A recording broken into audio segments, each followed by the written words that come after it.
আচ্ছা খেয়াল করেন, কথা বল, কথা স্টপ করেন। আমাদের আজকে এসইও ক্লাস শুরু করব। তো এসইও ক্লাস হচ্ছে বেসিক্যালি এসইও ফুল ফর্ম হচ্ছে যে সার্চ ইঞ্জিন অপটিমাইজেশন। ওরে স্টপ করেন। সার্চ ইঞ্জিন অপটিমাইজেশন, ঠিক আছে? সো সার্চ ইঞ্জিন অপটিমাইজেশন এটা পুরোটা ফুল ফর্ম। এখন এসইও এর কাজ কি বেসিক্যালি এবং এসইও কোথায় লাগে সেটা বলি। ফার্স্ট অফ অল এসইও হচ্ছে বেসিক্যালি যে কোনো ওয়েবসাইট আমার যদি থাকে সেই ওয়েবসাইটকে র্যাঙ্কিং করা। এখন সেটা ওয়েবসাইট হতে পারে, ভিডিও হতে পারে, ইমেজ হতে পারে, ডাজন্ট ম্যাটার। যে কোনো কিছুকে র্যাঙ্কিং করানোটাকে হচ্ছে আমরা এসইও বলি এক কথায়।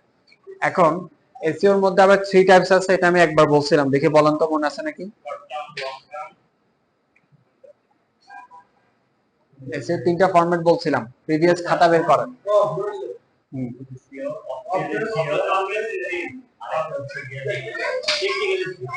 হ্যাঁ, of page SEO, on page SEO. হ্যাঁ হ্যাঁ, এটাই বলতেছি। Of page SEO, on page SEO এবং হচ্ছে লোকাল বা টেকনিক্যাল এসইও। এই তিনটা হচ্ছে যে এসইও টাইপস হয়। এখন অন পেজ এসইও হচ্ছে যে যেটা আমরা অনলাইনে থেকে করি, এটা আমি প্র্যাকটিক্যাল দেখাবো। অফ পেজ এসইওটা মানে প্রিভিয়াস একবার দেখানো হয়েছে, তারপর আবার রিপিট দেখিয়ে দিব। আর টেকনিক্যাল এসইও হচ্ছে যেটা আমাদের ওয়েবসাইটে ব্যাকএন্ডে গিয়ে টেকনিক্যালি বিভিন্ন ফাংশনালিটিকে আমরা অপটিমাইজ করি, সেই জিনিসটাকে হচ্ছে আমরা টেকনিক্যাল এসইও বলি। তিনটা টাইপস থাকে। এখন এসইওর কিছু প্রায় 30 জনের এক্সপার্টস এর কিছু টিপস দেওয়া আছে এখানে। এই টিপস গুলো যদি ফলো করা যায় আমার মনে হয় সেটাতে এসইও র্যাঙ্কিংটা বেটার আসে। আর সেকেন্ড বিষয় যেটা মোস্ট ইম্পর্টেন্ট সেটা হচ্ছে যে এসইও প্রজেক্ট কিন্তু লং টার্ম প্রজেক্ট হয়। এসইও শর্ট টার্ম প্রজেক্টে কিন্তু আমরা কাজ করি না। যেমন একটা এসইও প্রজেক্ট যদি আমি নিই অ্যাটলিস্ট সেটা 7 মান্থ আমার সময় লাগবে। 7 মান্থ কেন সময় লাগবে?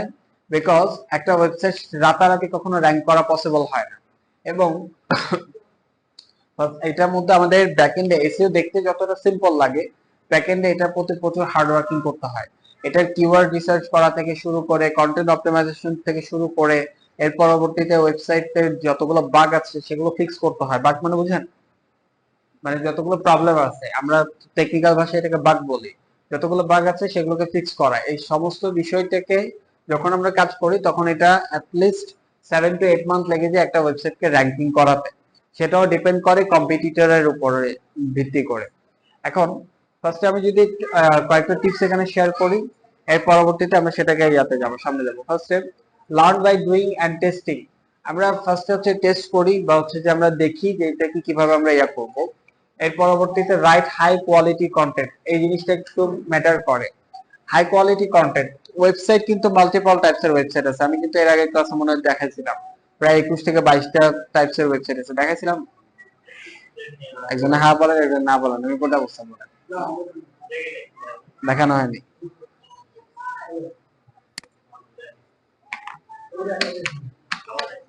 বলেন কয়টা কয়টা টাইপসের ওয়েবসাইট?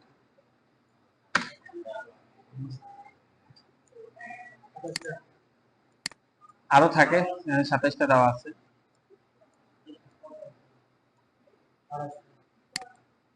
দেখেন এখানে নর্মালি 28টা টাইপসের ওয়েবসাইট দেওয়া আছে ওয়ার্ল্ড ওয়াইড। কিছু বাংলাদেশে অ্যাপ্লিকেবল, কিছু বাংলাদেশে অ্যাপ্লিকেবল না, বা বাংলাদেশে এখনো লঞ্চ হয়নি।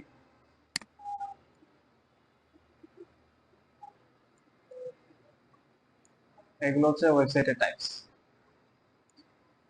ফার্স্ট হচ্ছে ই কমার্স ওয়েবসাইট, আমি সবগুলোকে একটু একটু ডিসক্রাইব করি। নাহলে ইয়া দাঁড়ান, একজন দাঁড়ান, দাঁড়া বলেন দেখি, দাঁড়ান তো, এমনিজন দাঁড়াও, এক একটা ওয়েবসাইট ডিসক্রাইব করো। হ্যাঁ, ই কমার্স ওয়েবসাইট কি, কিছু এক্সাম্পলও দাও পাশাপাশি। হ্যাঁ রাইট। তারপরে বিজনেস ওয়েবসাইট।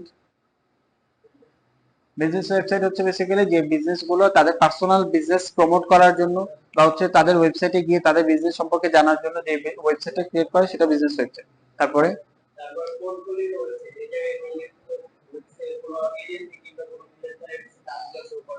রাইট, মনে করেন আমি হচ্ছে গ্রাফিক ডিজাইনার, তো আমার গ্রাফিক ডিজাইন শো করে রাখার জন্য বা হচ্ছে আমার কাজগুলো শো করে রাখার জন্য আমি একটা ওয়েবসাইট তৈরি করব। বা আমি হচ্ছে ডিজিটাল মার্কেটার, আমার কাজগুলো শো করে রাখার জন্য যাতে যে কোনো ক্লায়েন্ট আমার ওয়েবসাইটে এসে সেগুলো দেখতে পারে। তারপরে ইভেন্ট ওয়েবসাইট। ইভেন্ট ওয়েবসাইট হচ্ছে যারা বিভিন্ন প্রোগ্রাম ফাংশন গুলো হচ্ছে ম্যানেজ করে, ইভেন্ট ম্যানেজমেন্ট করে, তারা হচ্ছে ইভেন্ট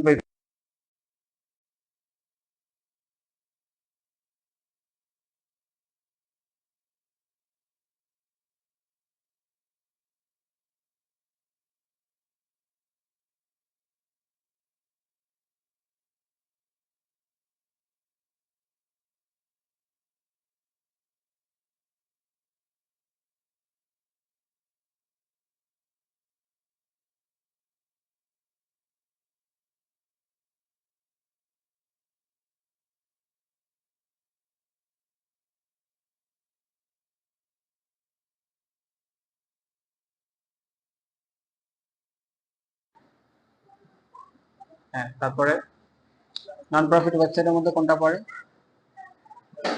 নন প্রফিট ওয়েবসাইটের মধ্যে হচ্ছে আসোনা ফাউন্ডেশন বা হচ্ছে এরকম যতগুলো হচ্ছে যে যারা হচ্ছে যে প্রফিটের জন্য কাজ করে না, যারা সমাজ সেবার জন্য কাজ করে, তাদের যেমন হচ্ছে ব্রাক যে ইয়ে আছে, ইউনিসেফ, এগুলো হচ্ছে সবগুলো নন প্রফিট ওয়েবসাইট। তারপরে যদি ব্লগ ওয়েবসাইট, যারা আর্টিকেল লিখে বা হচ্ছে বিভিন্ন ইয়া লিখে তাদের। তারপরে ইনফরমেশন ওয়েবসাইট, সিমিলার ওই ইনফরমেশন থাকে। অনলাইন ফর্ম, এটাও সিমিলার। কমিউনিটি ওয়েবসাইট, বিভিন্ন কমিউনিটি থাকে যারা হচ্ছে কমিউনিটি বিল্ড করে, সেটার জন্য একটা ওয়েবসাইট থাকে। স্টার্টআপ ওয়েবসাইট, এটা হচ্ছে যাদের নতুন ব্যবসা শুরু করে তারা এটা ইয়া করে। কনসাল্টিং ওয়েবসাইট, যারা হচ্ছে কনসাল্টিং করে বা হচ্ছে যে বিভিন্ন রকম, এটা ডক্টরদের ওয়েবসাইট থাকে বেসিক্যালি। ডক্টররা কিন্তু হচ্ছে যে দেখবেন আপনি ডক্টরের ওয়েবসাইটে গেলে তার সাথে আপনি কথা বলতে পারবেন, কনসাল্টিং করতে পারবেন, সে আপনাকে হচ্ছে প্রেসক্রিপশন লিখে দিবে, আপনি সেটা ইয়া করতে পারবেন, এটা কনসাল্টিং ওয়েবসাইটের মধ্যে পড়ে। তারপর হচ্ছে booking website, booking website like কিছু এক্সাম্পল দাও। হ্যাঁ, হোটেলের ওয়েবসাইট গুলো হচ্ছে বুকিং নেয়। তারপর হচ্ছে যে পেটিশন ওয়েবসাইট, এটা বাংলাদেশে অ্যাভেলেবল নাই, এটা বুকবাল না। স্কুল ওয়েবসাইট আমরা চিনি, স্কুল ইউনিভার্সিটি ওয়েবসাইট গুলো আমাদের বিভিন্ন ডিউর ওয়েবসাইট আছে, সিওর ওয়েবসাইট আছে। তারপর হচ্ছে হবি ওয়েবসাইট, এটাও বাংলাদেশে হয় না। ইন্টারেক্টিভ ওয়েবসাইট, এটাও লাগে না। এন্টারটেইনমেন্ট ওয়েবসাইট লাইক হচ্ছে যে নেটফ্লিক্স, এটা। তারপর হচ্ছে ওয়েডিং ওয়েবসাইট, ওই ইভেন্ট ওয়েবসাইট আর ওয়েডিং ওয়েবসাইট একই কথা। তারপর হচ্ছে ট্রাভেল ওয়েবসাইট, গোজায়ান আছে, গোজায়ানের নাম শুনছেন?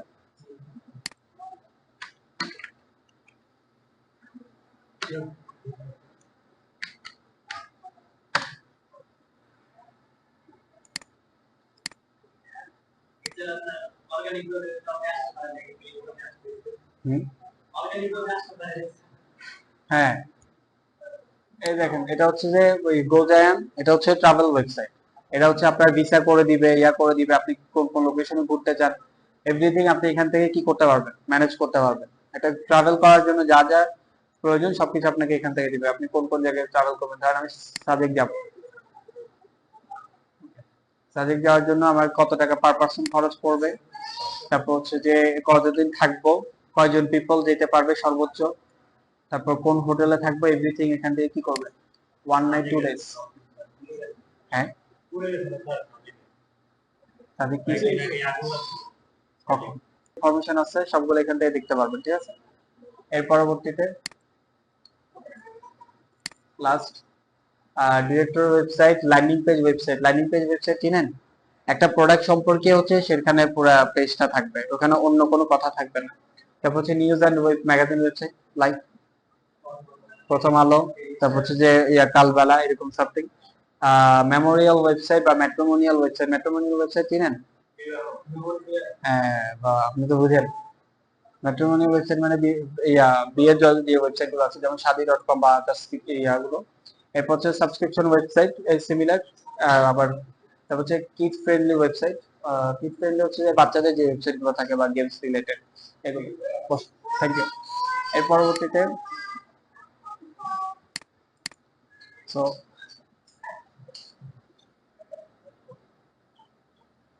প্রত্যেকটা ওয়েবসাইটে গেলে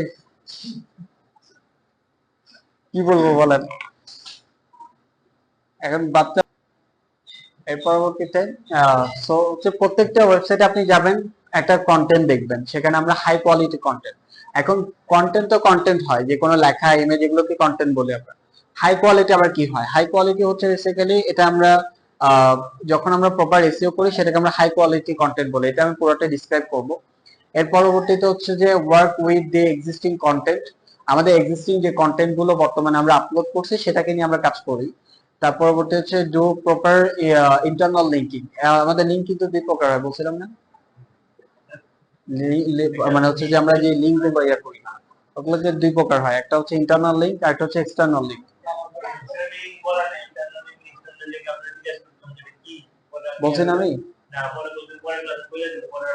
আচ্ছা, ঠিক আছে, সমস্যা নেই। ইন্টারনাল লিঙ্ক হচ্ছে বেসিক্যালি আপনি যদি প্রথম আলো ওয়েবসাইটে যান, তাদের ওয়েবসাইটে আপনি দেখবেন একটা খবরের পাশে আরো 14টা খবর আছে। এখন আপনি যদি ওই আরেকটা খবরের মধ্যে ক্লিক করেন, আপনি ওই ওয়েবসাইটেই কিন্তু আপনি আরেকটা খবর পড়তেছেন, ওটাকে আমরা ইন্টারনাল লিঙ্ক বলি, একটার সাথে একটা লিঙ্ক করা। কিন্তু আপনি যদি প্রথম আলো ওয়েবসাইটে যান এবং হচ্ছে ফেসবুকের মধ্যে ক্লিক করে, তাহলে আপনাকে ফেসবুকে নিয়ে যাবে। ওইটা কিন্তু প্রথম আলো ওয়েবসাইট না, ফেসবুক কিন্তু প্রথম আলো না, তাহলে ওটা হচ্ছে এক্সটার্নাল লিঙ্ক।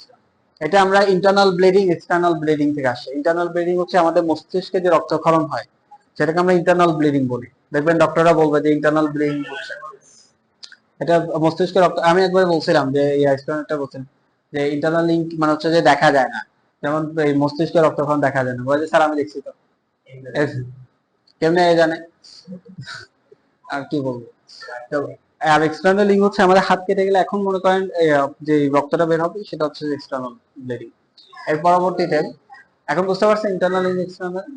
এর পরবর্তী হচ্ছে focus on the right keyword. আমাদের এটা পুরোটা কিওয়ার্ডের উপর ডিপেন্ড করে। যেমন এখন আমি যদি মনে করেন শুজ লিখে সার্চ করি,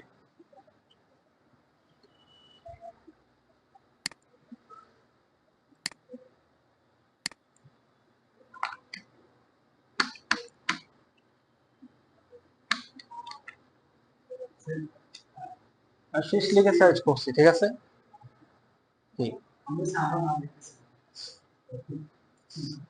আচ্ছা দেখেন শুজ লিখে সার্চ করছি, এই শুজ এই এটা হচ্ছে কিওয়ার্ড। কিওয়ার্ড আবার দুই টাইপের হয় বলেন, long term keyword, short term keyword. আপনাদের মাধ্যমে কিন্তু বলছেন এগুলো মনে নাই কেন?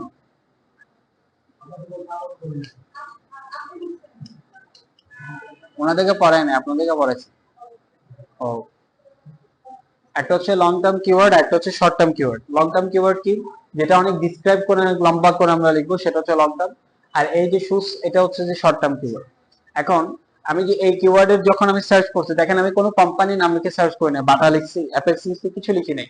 কিন্তু আমি যখন এই কিওয়ার্ডটা লিখে সার্চ করছি, যাদের ওয়েবসাইট র্যাঙ্কিং